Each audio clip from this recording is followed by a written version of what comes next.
आप लोगों को बताई थी कि यूपीएससी का प्रिपरेशन कर रहे हैं तो कौन सी गलतियां ना करें, because I am very lucky कि मुझे इतना अच्छा फैमिली मिला। मुझे उम्मीद नहीं था, मतलब जितना मुझे मायके में सपोर्ट नहीं मिलता था ना, उससे ज़्यादा ससुराल में मिलता है। सच बता रही।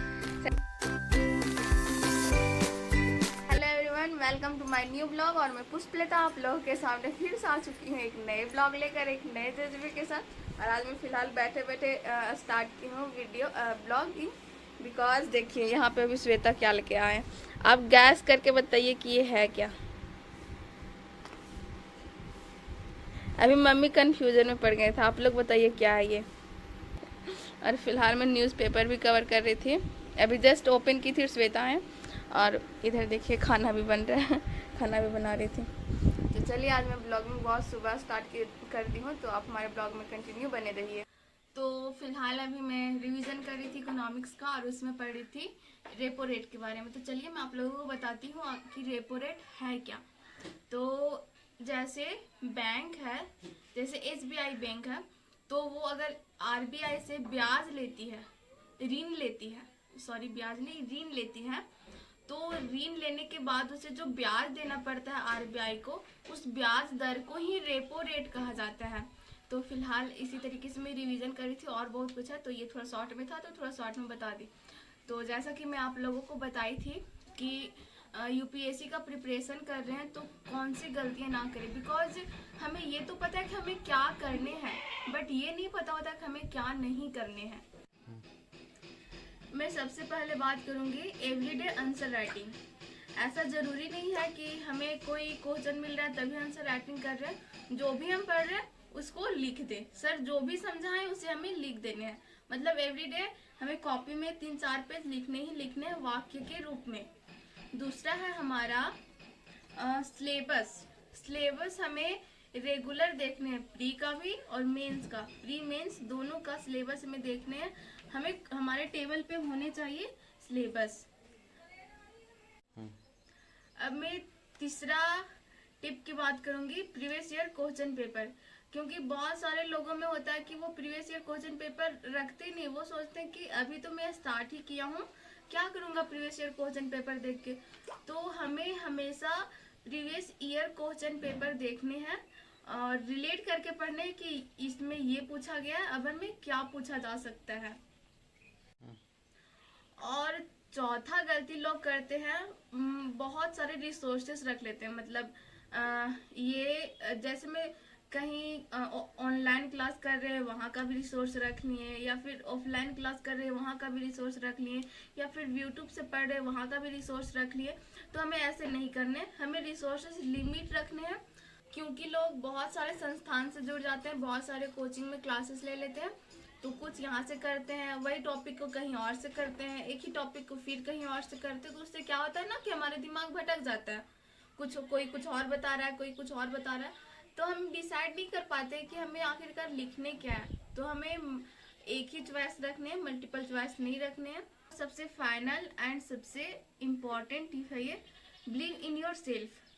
क्योंकि आपको कोई ये नहीं बोलेगा कि हाँ तुम कर सकते हो या तुम कर सकती हो, आपको हर कोई यही बोलेगा बहुत हार्ड है। तो खुद पे बिलीव रखें। आप यूपीएससी के फील्ड में उतरे हैं, तो अगर आप सोच रहे हैं तो आप पक्का कीजिएगा, खुद पे बिलीव रखें। एक अटेम्प्ट में नहीं हुआ, 2 अटेम्प्ट में नहीं हुआ, 3 अटेम्प्ट में नहीं हुआ, होगा।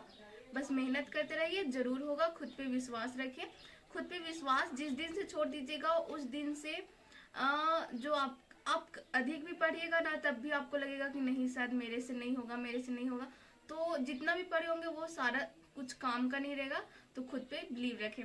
तो हमारे यही कुछ टिप्स एंड ट्रिक्स थे जो आप फॉलो कर सकते हैं और जो गलतियां नहीं करनी हैं। और फिलहाल मैं ये सोच रही थी बताने का। तो चलिए, आप लोगों को ये कैसा लगा ट्रिक, आप ज़रूर कमेंट करके बताएं। और चैनल पे नए हो तो चैनल को सब्सक्राइब करें, वीडियो को लाइक करें और अपने दोस्तों के साथ शेयर करें। तो फिलहाल मैं ये सोच रही थी, तो चलिए मैं इसे बंद करती हूँ। मैं इसमें लिख ली थी, इसलिए लिख ली थी क्योंकि मैं जैसे आप बोल रहे हैं तो सब तो सारा आपको याद नहीं रहेगा, तुरंत याद आते नहीं जाएगा, इस वजह से मैं लिख ली थी। अब मैं चलूँगी छत पे क्योंकि रिवीजन भी हो चुका है, आप लोगों को टिप्स एंड ट्रिक्स भी दे चुके हैं, तो 5 मिनट का रेस्ट तो बनता है। तो चलिए छत पे चलती हूँ। इधर देखिए मेरा कूलर स्टार्ट है, बहुत गर्मी है इधर, बहुत ज़्यादा। क्या करूँ भाई, गर्मी के दिन में डरमी को लगाइए। और ये है हमारी बकरी, इसका एक श्योर नाम रख दीजिए डीपी, समझे ना। इधर बादल किए हुए। तो चलिए फिलहाल चलते हैं छत पे। हाँ, और आज है मंडे, लेकिन मंडे संडे कुछ भी हो, हम लोग के लिए तो हर दिन एक ही दिन होता है, संडे को। देखिए आज मम्मी गेहूं धोए थे, सो यहीं घाट पे थे ऊपर में, मम्मी ही धोते हैं। जब मैं नहीं पढ़ती थी ना तो उस समय काम वाम करती थी, सच बता रही हूँ, बट अब बिल्कुल भी नहीं करती हूँ। मतलब बहुत आई एम वेरी लक्की कि मुझे इतना अच्छा फैमिली मिला, मुझे उम्मीद नहीं था। मतलब जितना मुझे मायके में सपोर्ट नहीं मिलता था ना, उससे ज़्यादा ससुराल में मिलता है, सच बता रही हूँ। शायद झूठ लगे कि ऐसा थोड़ी ना होगा कि मायके में कम सपोर्ट मिलेगा और ससुराल में ठीक, लेकिन मेरे साथ ऐसा ही है, मुझे ससुराल में बहुत ज़्यादा सपोर्ट मिलता है मायके के अपेक्षा। देखिए इधर, उसमें मैं नहीं दिखाई, सुबह में बहुत सारा खिला हुआ था। तो देखिए इधर हवा भी चल रहा, धूप था भी बट ख़त्म हो गया। तो चलिए नीचे चलते हैं। तो आज है इधर बरसात का मौसम, मतलब पानी गिर रहा है। देखिए इधर देख सकते हैं, लेकिन अभी तक उधर खेत वगैरह अच्छे से भींगा नहीं है। सिर्फ धूल ऊपर वाला ये हुआ। और इधर देखिए इन लोग का बच्चा पार्टी, अर्चना, श्वेता, अंकित क्या कर रहे हैं। अंकित जब भी अंकित का वीडियो रिकॉर्ड करते हैं तब भी आप देखिएगा इनका हाथ में घड़ी रहेगा। अभी अंकित घड़ी का ऑपरेशन कर रहे थे, श्वेता घड़ी का ऑपरेशन कर रहे थे, है ना श्वेता। खोल के सारा पार्ट अलग कर के ऑपरेशन कर रहे थे। और इधर देखिए, इधर पानी बढ़ा दिया। वैसे भी इधर वर्षा की बहुत ज़रूरत थी। और अचानक दांत टूट गया, चूहा लग गया, देखिए। तो चलिए हमारे ब्लॉग में कंटिन्यू बने रहिए और आप भी इस सुहाने मौसम का आनंद लीजिए। और इधर देखिए दोनों को, इन लोग नाव बना रहे हैं। देखिए कौन कौन ऐसे बच्चा में किया है जरूर बताइएगा। उड़ गया, भाग गया, हाँ। चला गया। देखिए कहाँ चला गया बहते बहते।